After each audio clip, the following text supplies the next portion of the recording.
자, 다음은요. 여야 사령탑 얘기를 좀 해보도록 하겠습니다. 먼저 곧 설 명절이 이제 주말부터 이제 시작되는데 연휴가 윤주원 기자, 일단은 국민의힘 권영세 비대위원장의 설 선물이 논란이 되고 있는데 누구한테 보냈길래 이 논란이 되고 있는 거죠? 네, 설 선물을 보낸 사람들의 최근 민주당이 내란 선전 혐의로 경찰에 고발한 유튜버 10명이 포함이 돼 있었기 때문에 유튜버들에게 지금 보냈다. 논란이 되고 있습니다. 심지어는 이 서부지법 난입 사태 당시에 현장에 있었던 보수 유튜버도 여기에 포함이 되어 있는데요. 이 한민수 민주당 대변인은 서면 브리핑을 통해서 서부지법으로 가야 한다면서 부추긴 유튜버, 폭동 보도에 좌표 찍기를 지시한 유튜버 등 면면이 참혹하다 이렇게 비판 발언을 내놓기도 했습니다. 이 논란이 커지면서 국민의힘 비대위원장실은 이번 선물은 얼마 전 발생한 무안의 아픔을 이겨내고자 무안에서 생산된 곱창 김으로 선정을 했다라면서 민주당으로부터 부당하게 고발당한 유튜버들도 위로와 격려의 마음을 담아 명단에 포함시켰다라고 이 유튜버들이 왜 포함됐는지 그 이유를 밝혔습니다. 그런데 지금 이 설 선물을 이 무안의 곱창 김으로 지금 선택을 한 게 이 제주항공 여객기 참사를 위로하고자 하는 그 이유도 담겨 있었는데 이 선물 명단에 포함이 된 유튜버들 가운데서는 이 여객기 참사 당시 음모론을 주장해서 유가족들로부터 항의를 받은 이 유튜버도 있는 것으로 지금 알려졌습니다. 이 국민의힘 관계자는 논란이 커지는 데 대해서 이 당 대표 등이 명절 선물을 보내는 600여 명의 대상에 포함된 것일 뿐이다. 네. 서부지법 폭력 사태 전에 결정된 일이다. 라면서 확대 해석을 경계했는데요. 그럼에도 논란이 사그러들지 않고 있습니다. 자, 이종건 실장님, 설 선물을 보낸 시점에 대해서 일단 설명을 좀 해명을 하는 것 같은데 그럼에도 이 상황은 어떻게 저희가 해석해야 됩니까? 일단 선물 있지 않습니까? 추석과 설에 이제 선물을 주는 것은 사실상 그 지역이라든지 또는 자영업자라든지 소상공인에게 도움을 주는 어떤 목적도 있습니다. 네. 예전에 노무현 전 대통령이 주로 그렇게 전국에 있는 어떤 그런 특산물들을 다 모아서 선물을 보낸 적이 있어요. 그걸 일부러 그렇게 소개를 합니다. 그래서 그런 특산물들을 보다 더 많은 사람들이 이용할 수 있게 하는 목적도 분명히 네, 그래서 있고요. 이번에 그래서 이번에 무안, 예. 무안 의미 자체가 저는 그렇게 폄하돼서는 안 된다고 생각을 합니다. 그런데 문제는 이것이죠. 지금 상황이 어떤 상황이냐는 거죠. 국민의힘은 지금 집권 여당이고 또 지금 대통령이 구속이 돼 있는 상태 그리고 헌재 심리를 또다시 받아야 되는 상태. 벌써 3번이나 전현직 대통령이 탄핵이라는 또는 이명박 대통령 탄핵은 아닙니다만 구속이라는 그런 상황을 계속 국민들 앞에 보여야 되는 상황이기 때문에 굳이 선물의 액수를 자체로 또 다른 어떤 의미 있는 것을 했으면 어땠을까라는 생각이 첫 번째 들고 두 번째 아무리 그 전에 했다고 하더라도 지금 현재 문제가 되고 있는 부분들이 분명히 있지 않습니까? 그렇다면 이건 정무적인 어떤 판단이 분명히 있었어야 됐다. 네. 대표로 비상대책위원장이니까요. 비상이 왜 비상이었느냐를 따져본다면 보다 더 정적 감각이 지금 발휘되어야 될 시점 아니었나라는 생각이 듭니다. 네. 민주당에서 어떻게 바라보고 있는지 궁금한데 장윤주 부위원장님, 네. 일단은 이 해당 유튜버들은 민주당에서 내란 선전 혐의로 고발한 그렇죠. 유튜버들이잖아요. 네, 그렇죠. 그렇기 때문에 이제 민주당 입장에서는 아마 국민의힘이 이 민주당의 부당한 고발에 대한 연대의 의미도 있었다라고 하고 최전선에서 뛰고 있는 스피커들에게 감사의 의미가 있다라고 하면서 이 선물의 의미를 밝혔거든요. 그렇다고 한다면 민주당에서 묻고 싶을 수밖에 없는 거죠. 민주당의 고발이 부당한 고발이었다라고 한다면 그 해당 유튜버들의 의견이라든지 그 논조에 대해서 국민의힘이 동의하는지를 당연히 야당으로서는 따져 물을 수밖에 없습니다. 관련해서 국민의힘도 여당으로서 과연 이 유튜버들의 행위라든지 그들이 하고 있는 이야기들이라든지 또는 이제 부정선거와 관련된 이야기라든지 이런 부분에 대해서 동의하는지를 야당뿐만 아니라 국민들이 물으실 수밖에 없다라는 점을 또 되새겨야 될 것 같고요. 지금 같은 엄중한 시국에는 명절 선물 하나하나도 국민들께서 누구에게 가는지 그리고 어떤 의미가 있는지 그리고 여당이 국민의힘이 이런 유튜버들과 생각을 같이 하고 있는지에 대해서도 하나하나 평가하고 계신다는 점을 잊으면 안 될 것 같습니다. 알겠습니다. 자, 민주당 이재명 대표 얘기도 해볼 텐데요. 윤주원 기자, 일단 이재명 대표가 어제 6대 시중은행장을 만났는데 이걸 두고 또 여러 말이 나옵니다. 네, 어려운 경제 상황에서 어떤 금융기관의 상생 역할을 당부하기 위한 만남이었는데요. 이 여당에서는 벌써 대통령 행세냐라면서 비판을 쏟아내고 있습니다. 이 모습 영상으로 확인해 보시죠. 원래 금융기관의 역할 자체가 기본적으로 지원 업무가 아니겠습니까? 일부에서 얘기하는 것처럼 여러분들한테 뭘 강요해가지고 뭘 얻어보거나 아니면 뭔가를 갖다 강제하기 위한 건 전혀 아닙니다. 민생과 경제를 챙기겠다며 기껏 한다는 일이 6대 시중은행장들을 불러 모아서 군기 잡는 대통령 행세이고 전 국민에게 25만 원을 살포하겠다는 그런 것들입니다.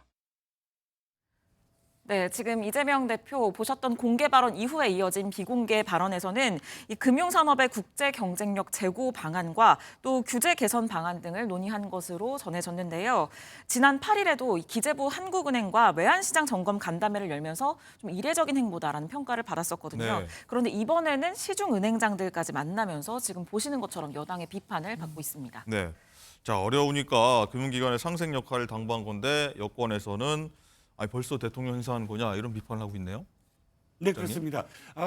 물론 그렇게 읽힐 수밖에 없는 시기잖아요. 왜 조기 대선 얘기가 나오고 지금 일주일마다 여러 여론조사 기관 내에서 차기 대통령 적합도, 뭐 호감도 계속 쏟아져 나옵니다. 이 와중에 지금 가장 유력한 민주당 또 야당의 지금 대권 주자라고 불리는 이재명 대표가 시중은행장을 불러 모았습니다. 아시다시피 시중은행장 한 사람 만나는 것도 그렇게 쉬운 일은 아니에요. 네. 그런데 6개 시중은행장을 모두 다 소집하는 것 정말 1년에도 쉽지 않은 그런 그 기회입니다. 그렇게 불려 나와서 뭐 얘기만 듣겠다라고 이야기하지만 지금 보시면 알겠지만 사실 딱 그 현수막이 있고 그림이 딱 그려져요. 이재명 대표가 딱 주재하고 시중은행장이 딱 경청하겠다. 그러면 보이는 건 뭐가 보입니까?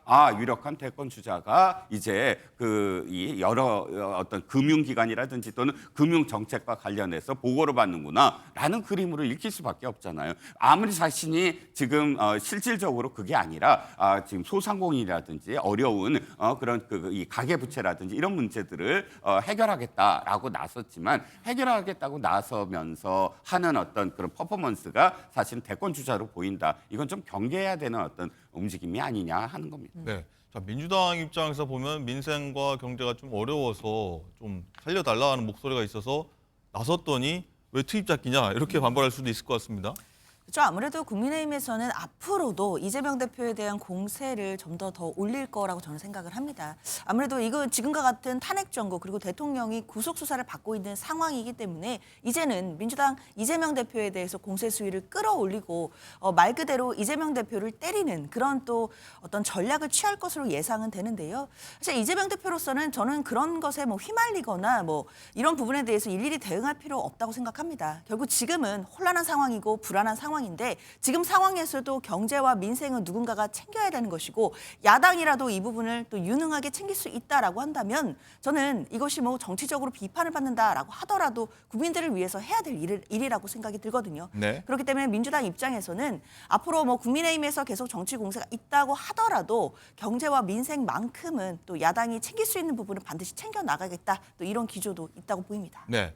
자, 그리고 어제 저희가 전해드렸습니다마는 이 각종 여론조사가 계속해서 나오고 있어서 전해드리고 있는데 뭐 국민의힘과 민주당의 정당 지지율이 많이 좀 달라지고 있다. 국민의힘이 많이 앞서가고 있다. 역전했다. 이런 소식들 전해드리고 있는 와중에 윤지영 기자, 일단 민주당에서는 정치 관련 여론조사를 검증하는 기구를 당내에 만들기로 했다. 이런 소식이 전해졌어요.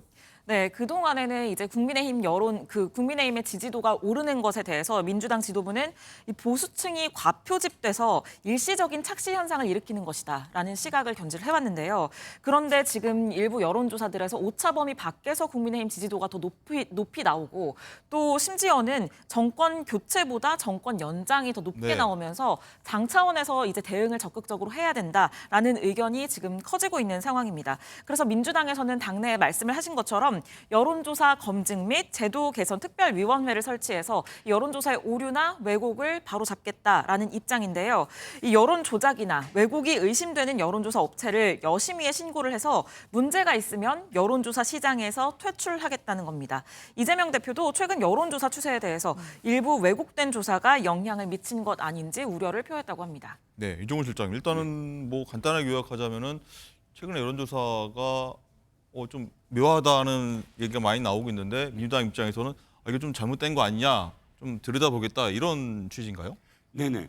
저는 포고령 2호라고 여겨집니다. 포고령 1호. 그러니까 지금 이재명 대표가 야당 원로들을 만날 때 야당 원로들이 야단을 쳤어요. 계엄군처럼 구니까 그렇게 여론조사가 떨어지는 거다. 겸손해라. 이렇게 얘기했거든요. 네. 그런데 실제로 그런 얘기를 들었는데 정반대로 하고 있습니다. 뭐냐면 여론조사는 그야말로 진단이에요. 엑스레이 찍어서 아 여기가 좀 안 좋습니다. 라는 거나 마찬가지인데 그걸 거부하고 엑스레이 기가 잘못됐다. 의사가 돌팔이다. 이렇게 얘기하는 거나 마찬가지거든요. 그래서 의사를 고발하겠다. 자, 포고령 1호는 카톡이었습니다. 카톡 검열하겠다. 그것 때문에 홍역을 치렀잖아요. 그런데 포고령 2호는 여론조사를 손보겠다. 이겁니다. 즉 여론조사가 마음에 안 들면 가서 항의도 하고 직접 가서 그리고 또 선관위에 다 고발하겠다. 이건데 이게 뭐냐면 앞으로 우리한테 불리한 여론조사 하면 손 볼 거야. 이렇게 들리거든요. 그러니까 지금 야당 원로들이 말씀하신 것처럼 진학군으로 보이고 포고령 계속 내는 것처럼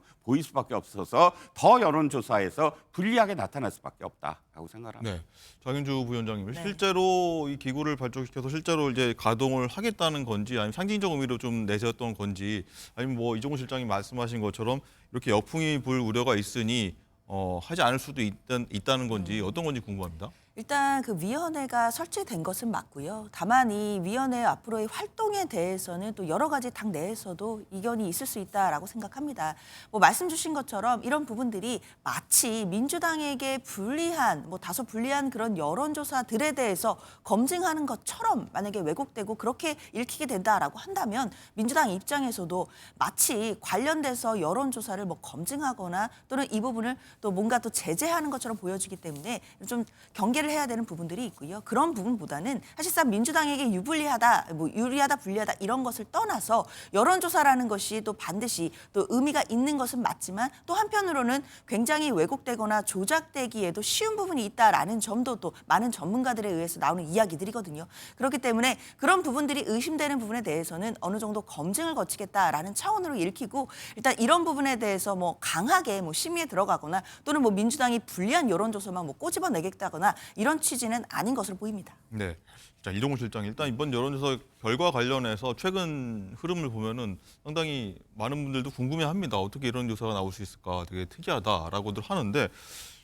정권 연장이 교체 부분에 대해서 역전한 부분이죠. 이 부분 어떻게 해석하십니까? 자, 민주당이 지금까지 보이지 않았어요. 왜냐하면 윤 대통령의 실정이라든지 또는 국민의힘이 분열됐고 또 국민의힘이 내분이 너무 많았기 때문에 사실 민주당에 대한 회초리보다 집권 여당과 대통령에 대한 회초리가 먼저 급했거든요. 그런데 대통령이 지금 계엄 이후에 헌재의 심리를 받고 있습니다. 이런 상황에서 직무정지 받고 있어요. 그러니까 국민들은 이제부터는 민주당을 들여다보는 겁니다. 수권 정당으로서 자격이 있는지 한번 믿어볼까 했는데 들여다보니까 아까도 말씀드렸지만 너무나 국정을 불안하게 하는 요인이 더 컸다는 거예요. 지금 사실 수권 정당으로서 국정을 안정시키는 어떤 파트너로서의 역할을 더 했으면 훨씬 더 높아졌을 겁니다. 그러니까 물론 국민의힘이 잘해서가 아니라 민주당이 실망하고 있다. 기회를 주고 싶은데 보이는 모습은 지금까지 느끼지 못했다. 내가 지금까지 이 여당 혼내느라고 야당을 제대로 못 봤구나. 이런 심리가 작용하는 게 아닌가라는 생각입니다. 알겠습니다.